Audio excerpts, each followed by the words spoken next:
ಅರೆ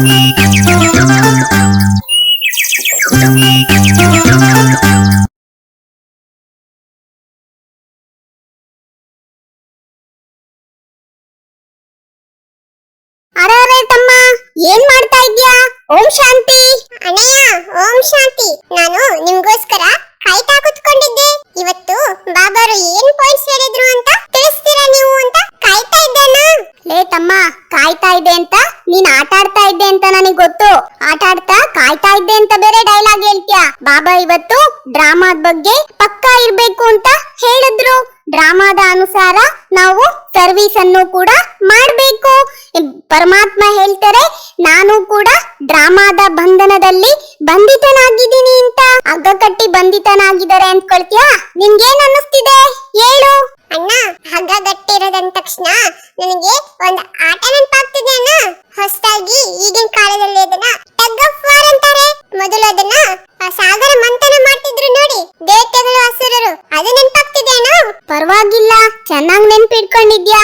ದೇವತೆಗಳ ಬಗ್ಗೆನೂ ಕೂಡ ಇವತ್ತು ಬಾಬಾ ಹೇಳಿದ್ರು. ಯಾವಾಗ ದೇವತಾ ಧರ್ಮ ಇತ್ತು ಆಗ ಒಂದೇ ಇತ್ತು. ದೇವತೆಗಳೆಂದೂ ಕೂಡ ಹಿಂಸೆ ಮಾಡೋದಕ್ಕೆ ಸಾಧ್ಯ ಇಲ್ಲ. ಅನೇಕ ಪ್ರಕಾರದ ಕಥೆಗಳನ್ನ ಹೇಳ್ಬಿಟ್ಟಿದ್ದಾರೆ. ಬಾಬಾ ಹೇಳ್ತಾರೆ, ಈ ಕಲಿಯುಗ ಅಂತ ಹೇಳಿದ್ರೆ ಎಂತ ಪ್ರಪಂಚ ಗೊತ್ತಾ ತಮ್ಮ? ಭ್ರಷ್ಟಾಚಾರಿ ಪ್ರಪಂಚ ಅಂತ ಹೇಳ್ತಾರೆ. ಅರ್ಧ ಕಲ್ಪ ಬಾಬಾ ಹೇಳಿದ್ರು ಭ್ರಷ್ಟಾಚಾರಿ ಆದಂತ ಪ್ರಪಂಚ ಇರುತ್ತೆ. ಈಗ ಬಾಬಾ ಏನ್ ಮಾಡೋದಕ್ಕೋಸ್ಕರ ಬಂದಿದ್ದಾರೆ ಗೊತ್ತಾ? ನಿನ್ಗೇನ್ ಗೊತ್ತು ಹೇಳು? ಅಣ್ಣ, ಭ್ರಷ್ಟಾಚಾರಿ ಪ್ರಪಂಚ ಅಂದ್ರೆ ಏನಣ್ಣ? ಬಾಬಾರು ಎಂತ ಪ್ರಪಂಚವನ್ನ ಮಾಡಕ್ಕೋಸ್ಕರ ಬಂದಿದ್ದಾರೆ? ಬಾಬಾರು ಇಲ್ಲಿ ಬಂದಿರೋದಕ್ಕೆ ಏನಾದ್ರೂ ಒಂದು ಕಾರಣ ಇರಬೇಕಲ್ವಾ? ಏನ್ ಕಾರಣ ಗೊತ್ತಾ? ಬಾಬಾ ಒಂದು ಧರ್ಮ, ಒಂದು ರಾಜ್ಯ ಸ್ಥಾಪನೆ ಮಾಡ್ತಾ ಇದ್ದಾರೆ. ಅದ್ರ ಹೆಸರು ಅನೇಕರು ಅನೇಕ ಪ್ರಕಾರದಲ್ಲಿ ಹೇಳ್ತಾರೆ. ನೀನ್ ನನ್ಗೆ ಹೇಳ್ತಾ ಇದ್ದೆ, ನೆನಪು ಮಾಡ್ಕೊಂಡು ಹೇಳಿ ನನ್ಗೆ. ಅನೇಕ ಹೆಸರು ಅಂದ ತಕ್ಷಣ ನನಗೆ ನೆನಪಾಯ್ತು. ಹೆವೆನ್ ಅಂತ ಹೇಳ್ತಾರೆ, ಸ್ವರ್ಗ ಅಂತ ಹೇಳ್ತಾರೆ, ಬಹಿಷ್ಠ ಅಂತ ಹೇಳ್ತಾರೆ. ಇನ್ನೊಂದ್ ಮಾತ್ ನೆನಪಿಗೆ ಬಂತಿಮ ಸಮಯದಲ್ಲಿ ಭಗವಂತ ಬಂದು ಎಲ್ಲರನ್ನ ಕರ್ಕೊಂಡು ಹೋಗ್ತಾರೆ ಅಂತ ಹೇಳ್ತಾರೆ. ಕರ್ಕೊಂಡು ಹೋಗ್ತಾರೆ ಅಂತ ಹೇಳಿದ್ರೆ ನಾನು ಅಂದ್ಕೊಳ್ತೀನಿ ಸತ್ಯಯುಗಕ್ಕೆ ಕರ್ಕೊಂಡು ಹೋಗ್ಬೋದು. ಸದ್ಗತಿಯನ್ನ ಬಾಬಾ ಅವ್ರು ಕೊಡೋದಕ್ಕೋಸ್ಕರ ಬಂದಿದ್ದಾರೆ. ಆ ಸತ್ಯಖಂಡ ಅಂತ ಹೇಳಿದಾಗ ನನ್ಗೆ ಏನೇನ್ ನೆನಪಿಗೆ ಬರ್ತಿದೆ ಗೊತ್ತಾ? ನೀನೇ ಹೇಳ್ತಿದ್ದೆ ಅಣ್ಣ, ನಾನ್ ಸತ್ಯಯುಗ್ ಬಗ್ಗೆ ಹೇಳ್ತೀನಿ ಅಂತ ಹೇಳ್ ನೋಡೋಣ. ಅಣ್ಣ, ಏನನ್ನ ನಾನ್ ಹೇಳೋದಾಗ್ಲೂ ಒಂದ್ಸತಿ ನೀನ್ ಇದೆಲ್ಲ ಇವತ್ತು ಬೇರೆ ಹೇಳಿದರೆ ಬಾಬಾ ಅವ್ರ ಪಾಯಿಂಟ್ ಅಂತ ಯಾವಾಗ್ಲೂ ಹೇಳ್ತಿರ್ತೀರಾ. ಸತ್ಯಖಂಡ ಹೆಂಗಿರುತ್ತೆ? ಈಗಂತೂ ಅಸತ್ಯಖಂಡ ಅಂದ್ರೆ ಸುಳ್ಕಂಡ ಆಗಿದೆ, ಇದೆ ಅಲ್ವಾ ಅಣ್ಣ? ಹೌದು ತಮ್ಮ, ಈ ಸುಳ್ಕೊಂಡದಲ್ಲಿ ಬರೀ ಮೋಸ, ಬರೀ ದುಃಖ, ಬರೀ ಹೆಚ್ಚು ಕಡಿಮೆಗಳು. ಬೆಳಗ್ಗೆ ಎದ್ರು ಕೂಡ ನಾವೇನ್ ನೋಡ್ತೀವಿ? ಅಲ್ಲಿಂಗಾಯ್ತು ಅಲ್ಲಂಗಾಯ್ತು ಅನ್ನೋ ಒಂದ್ ರೀತಿಯಲ್ಲಿ ಹೇಳ್ತೀವಿ. ಆದ್ರೆ ನಮ್ ತಂದೆ ನಂಬರ್ 1 ಆಗಿದ್ದಾರೆ. ಅವರು ಇವತ್ತು ಬ್ರಹ್ಮ ಸರಸ್ವತಿ ಸೋ ವಿಷ್ಣು, ವಿಷ್ಣು ಸೋ ಬ್ರಹ್ಮನ್ ಬಗ್ಗೆ ಹೇಳ್ತಾ ಇದ್ದಾರೆ. ನಾನು ಹೇಳಿದ ಪಾಯಿಂಟ್ ನಿನಗೆ ಅರ್ಥ ಆಯ್ತಾ? ಅಣ್ಣ, ಏನೋ ಕನ್ಫ್ಯೂಷನ್ ಮಾಡಿ ಇಟ್ಬಿಟ್ಟೆ ಅಣ್ಣ ನೀನು. ಒಂದ್ಸತಿ ಬ್ರಹ್ಮ ಸೋ ವಿಷ್ಣು ಅಂತೀಯ, ಒಂದ್ಸತಿ ವಿಷ್ಣು ಸೋ ಬ್ರಹ್ಮ ಅಂತೀಯ. ಹಂಗಂದ್ರೆ ಏನಣ್ಣ ಎರಡರ ಅಂತರ ಏನು? ಮುರುಳಿಯನ್ನ ಓದಿ ಇದ್ರ ಬಗ್ಗೆ ನಾಳೆ ನೀನ್ ನನಗೆ ಹೇಳ್ಬೇಕು. ಮತ್ತೆ ಬಾಬಾ ಕೊಡುವಂತ ಜ್ಞಾನ ಬಹಳ ಸಹಜ. ಚಿಕ್ಕ ಮಕ್ಕಳು ಕೂಡ ಇದನ್ನ ತಿಳ್ಕೊಂಡು ಬೇರೆಯವರಿಗೆ ತಿಳಿಸಬಹುದಂತೆ. ನೋಡೋ ತಮ್ಮ, ಬಾಬಾ ಇವತ್ ನಿನ್ನ ನೆನಪು ಮಾಡ್ಕೊಂತ ಇದ್ದಾರೆ ಚಿಕ್ಕ ಮಕ್ಕಳು ಅಂತ. ಹೌದಾ ಅಣ್ಣ? ಚಿಕ್ಕ ಮಕ್ಕಳು ಅಂದ್ರೆ ಬಾಬಾರಿಗೆ ತುಂಬಾ ಇಷ್ಟ ಆಗತ್ತಲ್ವಾ? ಅದಕ್ಕೋಸ್ಕರ ಬಾಬಾರು ಹೇಳ್ತಾರೆ, ಮಕ್ಕಳೇ ನನ್ನ ನೆನಪು ಮಾಡಿ, ನೀವು ಸೂರ್ಯವಂಶಮಾನದಲ್ಲಿ ಬರ್ಬೇಕು ಅಂತ ಹೇಳ್ತಾರೆ. ಆದ್ರೆ ಅಣ್ಣ, ನೆನಪು ಮಾಡೋದಂದ್ರೆ ಮರ್ತು ಹೋಗ್ತಾ ಇರ್ತೀನಿ. ಹೆಂಗಣ್ಣ ನೀವು ನಿರಂತರ ಬಾಬಾರ ನೆನಪು ಮಾಡ್ಬೇಕು? ನಿರಂತರ ನೆನಪು ಮಾಡ್ಬೇಕು ಅಂದ್ರೆ ಬಾಬಾ ಹೇಳ್ತಾರೆ, ಈ ಪತಿತ ಜಗತ್ತಿನಿಂದ ಸಂಬಂಧವನ್ನ ಬಿಟ್ಬಿಡ್ಬೇಕು ಅಂತ. ತಂದೆಯೊಂದಿಗೆ ನಿರಂತರ ಬುದ್ಧಿಯೋಗ ಇರ್ಬೇಕು ಅಂತ. ಆದ್ರೆ ನೀನಂತೂ ಪ್ರಶ್ನೆ ಕೇಳ್ತಾ ಇರ್ತೀಯ, ಅಣ್ಣ ಬುದ್ಧಿಯೋಗ ತೆಗಿಯೋದು ಅಂದ್ರೆ ಏನು ಅಂತ ಕೇಳ್ತಿರ್ತೀಯಲ್ಲ. ಏನ್ ನೋಡೋಣ, ನೀನೇನ್ ಅರ್ಥ ಮಾಡ್ಕೊಂಡಿದ್ಯಾ ಹೇಳು? ಅಣ್ಣ, ನಾನ್ ಕೇಳೋ ಪ್ರಶ್ನೆನೇ ನೀವ್ ಕೇಳ್ಬಿಟ್ರಿ, ನೀವೇ ಹೇಳೋಣ ಉತ್ತರನ. ನೋಡಿ ತಮ್ಮ ಹೇಳ್ತಾ ಇದ್ದಾನೆ, ನಾನೇ ಹೇಳ್ಬೇಕಂತೆ ಉತ್ತರವನ್ನ. ಯಾರೆಲ್ಲ ಕೇಳ್ತಾ ಇದ್ದೀರಾ, ನಿಮ್ಗೆ ಹೋಮ್ವರ್ಕ್ ಅನ್ನ ಕೊಡ್ತೀನಿ.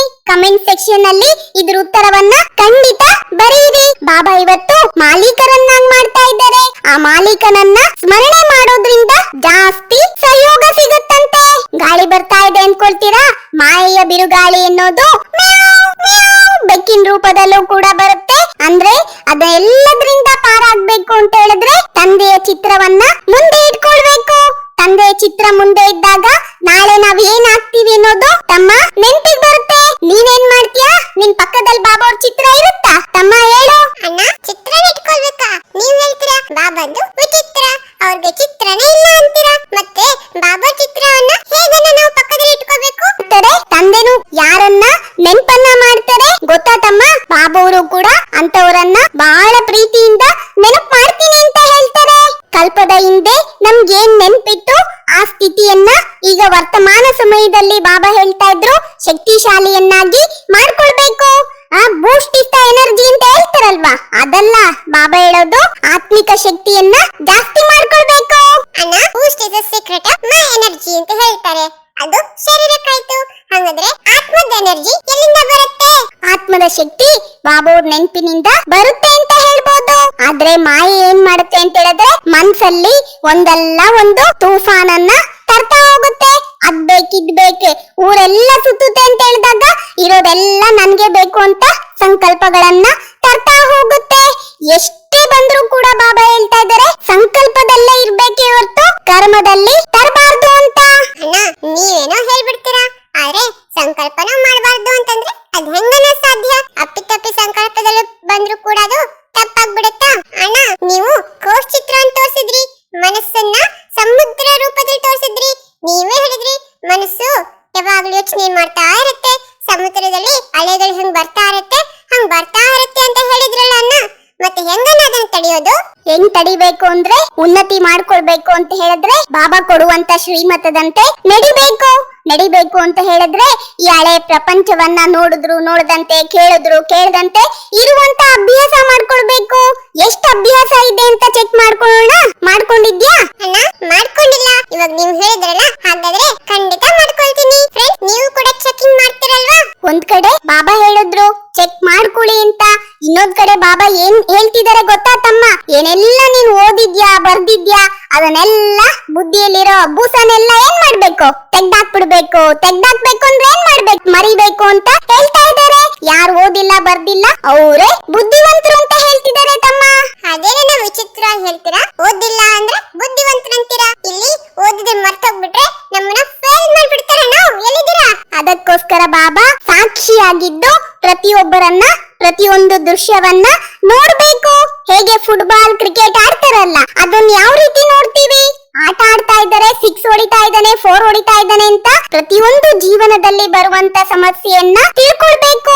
ಆಗ ನಾನು ಸೇಫ್ಟಿ, ಎದುರುಗಡೆ ಇರೋರು ಕೂಡ ಸೇಫ್ ಆಗಿರ್ತಾರೆ. ಮಾಯೆ ಏನ್ ಮಾಡುತ್ತೆ? ಡಿಶೂಮ್ ಅಂತ ಹೊಡೆಯುತ್ತೆ. ನಿನಗಂತೂ ಕರಾಟೆ ಅಂದ್ರೆ ತುಂಬಾ ಇಷ್ಟ ತಾನೆ? ಬಾಕ್ಸಿಂಗ್ ಅಂದ್ರೆ ತುಂಬಾ ಇಷ್ಟ. ನೋಡು ಇವತ್ ಬಾಬಾ ಬಾಕ್ಸಿಂಗ್ ಅನ್ನ ನೆನಪು ಮಾಡ್ತಾ ಇದ್ದಾರೆ. ಬಾಕ್ಸಿಂಗ್ ನಲ್ಲಿ ಎದುರುಗಡೆ ಇರೋ ವ್ಯಕ್ತಿ ಎಷ್ಟೇ ಜೋರಾಗಿ ಹೊಡೆದ್ರು ಏನ್ ಮಾಡ್ಬೇಕು? ಸೋಲನ್ನ ಒಪ್ಕೊಳ್ಬಾರ್ದು. ಅಂದ್ರೆ ಖುಷಿಯಾಗಿ ಇರ್ಬೇಕು. ಮತ್ತೆ ಬರುವಂತ ಪರಿಸ್ಥಿತಿಯನ್ನ ಶಾಂತವಾಗಿದ್ದು ಬುದ್ಧಂ ಶರಣಂ ಗಚ್ಚಾಮಿ ಈ ರೀತಿ ಎದುರಿಸ್ಬೇಕು ಅಂತ ಹೇಳಿದ್ರು. ಅಣ್ಣ ನೀವೇನೋ ಚೆನ್ನಾಗಿ ಹೇಳ್ಬಿಟ್ರಿ. ಹೇಳ್ತಾರಲ್ಲ ಚಿತ್ರ ತೋರಿಸಿ ಪಾಠ ಹೇಳೋದು ಸರಿಯಾಗಿ ಬರುತ್ತೆ ಅಂತ, ಆ ರೀತಿ ಹೇಳ್ತಿದ್ದೀರಾ. ಪರಿಸ್ಥಿತಿ ಬಂದ್ರೆ ತಾನೇ ಗೊತ್ತಾಗೋದು. ಬಾಬಾ ಇವತ್ತು ನಾಡಿ ನೋಡಿ ಔಷಧಿ ಕೊಡು ಅಂತ ಹೇಳ್ತಾ ಇದ್ದಾರೆ. ಎದುರುಗಡೆ ವ್ಯಕ್ತಿ ಇಂಟ್ರೆಸ್ಟ್ ಆಗಿದಾರೋ ಇಲ್ವೋ ಅಂತ ನೋಡಿ ಇಂಜೆಕ್ಷನ್ ಹಾಕ್ಬೇಕು. ಸಿಕ್ತವ್ರಿಗೆಲ್ಲ ಇಂಜೆಕ್ಷನ್ ಹಾಕ್ಬಾರ್ದು. ಅಣ್ಣ ನಮ್ ಹೆಂಗನ ಗೊತ್ತಾಗುತ್ತೆ ಮುಂದಿರೋ ವ್ಯಕ್ತಿ ಇಂಟ್ರೆಸ್ಟಿಂಗ್ ಕೇಳ್ತಿದಾರ ಇಲ್ಲ ಅಂತ? ನಾವೇನಾದ್ರೂ ಥಾಟ್ ರೀಡರ್ಸ್ ಆಗಿದೀವೇನು? ಲೇ ತಮ್ಮ, ನಿನ್ ಫೇವರೇಟ್ ಚಿತ್ರ ಯಾವ್ದು ಗೊತ್ತಾ? ಲಕ್ಷ್ಮೀನಾರಾಯಣ. ಬಾಬಾ ಅದನ್ ಸದಾ ಜೇಬಲ್ ಇಟ್ಕೊಳ್ಳಿ ಅಂತ ಹೇಳ್ತಿದ್ದಾರೆ. ಯಾರಿಗಾದ್ರೂ ಜ್ಞಾನ ತಿಳಿಸ್ಕೊಡ್ಬೇಕು ಅಂದ್ರೆ ಆ ಚಿತ್ರ ತೋರಿಸಿ ಅವರಿಗೆ ಭಾವನೆ ಬರುತ್ತೆ ಅಂತ ಹೇಳ್ತಿದ್ದಾರೆ. ಮತ್ತೆ ಯಾರು ವೀಕ್ ಆಗಿದ್ದಾರೆ ಆತ್ಮಗಳಿಗೆ ಶಕ್ತಿಯನ್ನ ತುಂಬುವಂತಹ ದಾತನ ಕಾರ್ಯವನ್ನ ಮಾಡ್ಬೇಕು. ಹೇಗೆ ಪರಮಾತ್ಮ ದಾತ ಎಲ್ಲರಿಗೆ ಕೊಡ್ತಾ ಹೋಗ್ತಾರೆ, ನಾವು ಮಕ್ಕಳನ್ನು ಕೂಡ ವೀಕ್ ಇರುವಂತ ಆತ್ಮಗಳಿಗೆ ಶಕ್ತಿಶಾಲಿ ಬಲವಾನ್ ಮಾಡ್ಬೇಕು ಅಂತ ಹೇಳ್ತಾ ಇದ್ದಾರೆ. ಅಣ್ಣ ನೀವು ಕೂಡ ಅವಾಗ ಸ್ಟ್ರಾಂಗ್ ಆಗ್ಬೇಕು ಅಂತ ಹೇಳ್ತಾ ಇರ್ತೀರಾ. ಅಂದ್ರೇನು ನಾನು ವೀಕ್ ಆಗಿದ್ದೀನಿ ಅಂತ ಅನ್ಕೊಂಡಿದ್ದೀರೇನು? ಬಾಬಾ ಕೈಯಲ್ಲಿ ಕೆಲಸ ಮಾಡು ಅಂತ ಹೇಳ್ತಿದ್ದಾರೆ. ಅಂಗಡಿಗೆ ಹೋಗ್ತೀಯಾ ಅಥವಾ ಮನೆಯಲ್ಲಿ ಯಾವ್ದಾದ್ರು ಕೆಲಸ ಮಾಡ್ತೀಯಾ? ಕೆಲಸ ಕಾರ್ಯವನ್ನ ಮಾಡ್ತಾನೂ ಕೂಡ ಬಾಬೋರ್ ನೆನ್ಪನ್ನ ಮಾಡಿ ಬಾಬನಿಗೆ ಮೊದ್ಲು ಹೇಳಿ ಕಾರ್ಯವನ್ನ ಮಾಡ್ಬೇಕು ಅಂತ ಹೇಳ್ತಿದ್ದಾರೆ. ಸದಾ ಬಾಬೋರ್ ಜೊತೆಯಲ್ಲೇ ನಮ್ ಬುದ್ಧಿಯೋಗ ಅನ್ನೋದು ಆಂಗಪ್ ಆಗ್ಬೇಕು ಅಂತ ಹೇಳ್ತಿದ್ದಾರೆ.